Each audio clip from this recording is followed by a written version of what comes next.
தெற்கு வங்கக்கடல் மற்றும் அதனை ஒட்டிய இந்திய பெருங்கடல் பகுதியில் காற்றழுத்த தாழ்வு பகுதி உருவாகியுள்ளது. தமிழகத்தில் நாளை மறுதினம் முதல் 21ஆம் தேதி வரை ஓரிரு மாவட்டங்களில் மிதமான மழை பெய்யும் என்றும் வானிலை ஆய்வு மையம் தெரிவித்துள்ளது. சென்னையில் ஆபரண தங்கத்தின் விலை சவரனுக்கு 960 ரூபாய் குறைந்துள்ளது. 1 கிராம் 14,440 ரூபாய்க்கும், ஒரு சவரன் தங்கம் 1,15,520 ரூபாய்க்கும் விற்பனை செய்யப்படுகிறது. சென்னையில் தங்கத்தை தொடர்ந்து வெள்ளி விலையும் கிலோவுக்கு 15,000 ரூபாய் குறைந்துள்ளது. 1 கிராம் வெள்ளி 265 ரூபாய்க்கும், 1 கிலோ கட்டி வெள்ளி 2,65,000 ரூபாய்க்கும் விற்பனையாகிறது. தமிழக சட்டப்பேரவையில் நாளை இடைக்கால பட்ஜெட் தாக்கல் செய்யப்படுகிறது. தேர்தல் வருவதால் முக்கிய அறிவிப்புகள் இடம்பெற வாய்ப்பிருப்பதாக கூறப்படுகிறது. கூட்டணி குறித்து சர்ச்சையாக பேசி வரும் காங்கிரஸ் எம்பி மாணிக்கம் தாகூர் மீது கட்சி மேலிடத்திடம் செல்வ பெருந்தகை புகார் அளிக்க உள்ளதாக தகவல் வெளியாகியுள்ளது. பெங்களூருவில் காங்கிரஸ் தலைவர் மல்லிகார்ஜுன கர்கேவை நேரில் சந்தித்து புகார் அளிக்க முடிவு செய்துள்ளதாக கூறப்படுகிறது.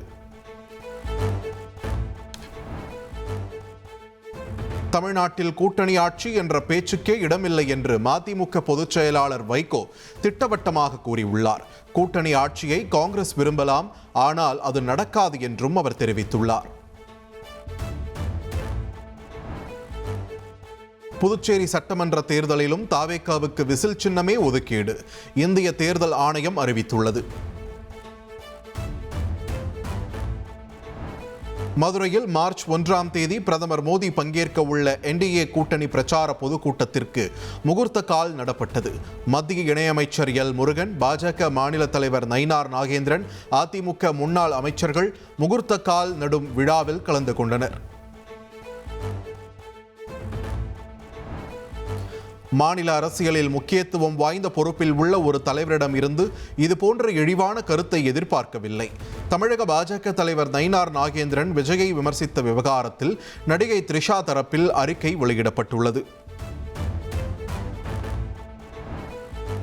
ஒருவரின் தனிப்பட்ட வாழ்க்கையை பொதுவெளியில் பேச வேண்டாம் என்று நடிகை த்ரிஷா தரப்பு வழக்கறிஞர் தனது அறிக்கையில் கூறியுள்ளார். சமூகத்தில் உயர்ந்த பொறுப்பில் இருக்கும் அரசியல் தலைவர் பொறுப்புணர்வுடனும் சமநிலையுடனும் நடந்து கொள்ள வேண்டும் என்றும் கேட்டுக்கொண்டுள்ளார். நடிகை குறித்து பேசியதற்கு வருத்தம் தெரிவித்துக் கொள்வதாக தமிழக பாஜக தலைவர் நயினார் நாகேந்திரன் கூறியுள்ளார். தவறி வந்த வார்த்தை, தனிநபர் விமர்சனங்களை தான் அனுமதிப்பது இல்லை என்றும் நயினார் நாகேந்திரன் தெரிவித்துள்ளார். சேலம் மாவட்டம் ஏற்காட்டில் மகளிர் உரிமை தொகையை எடுப்பதற்காக இந்தியன் வங்கி கிளை முன்பு நூற்றுக்கணக்கான பெண்கள் குவிந்ததால் பரபரப்பு ஏற்பட்டது. ஏற்காடு முழுவதும் ஏடிஎம் இயந்திரங்கள் செயல்படாததால் ஏராளமான பெண்கள் வங்கியை நோக்கி படையெடுத்துள்ளனர்.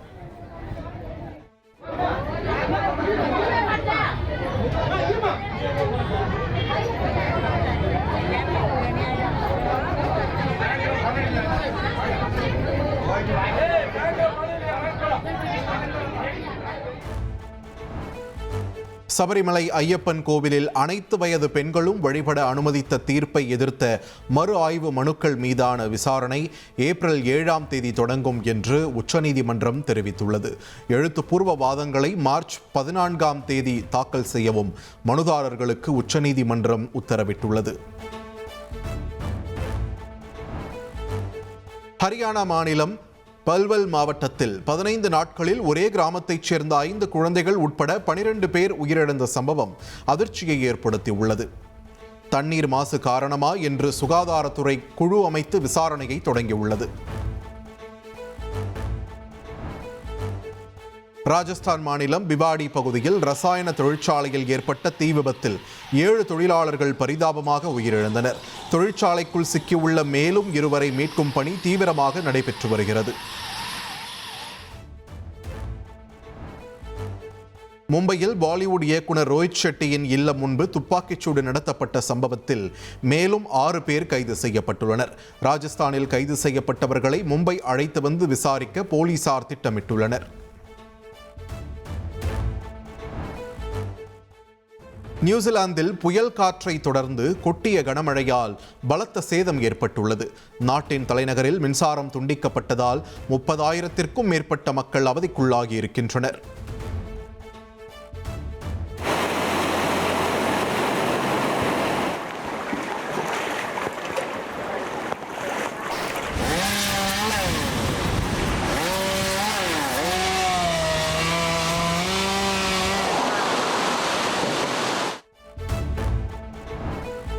T20 உலகக்கோப்பை தொடரின் லீக் போட்டியில் ஐக்கிய அரபு அமீரகத்தை 5 விக்கெட்டுகள் வித்தியாசத்தில் ஆப்கானிஸ்தான் வீழ்த்தியது.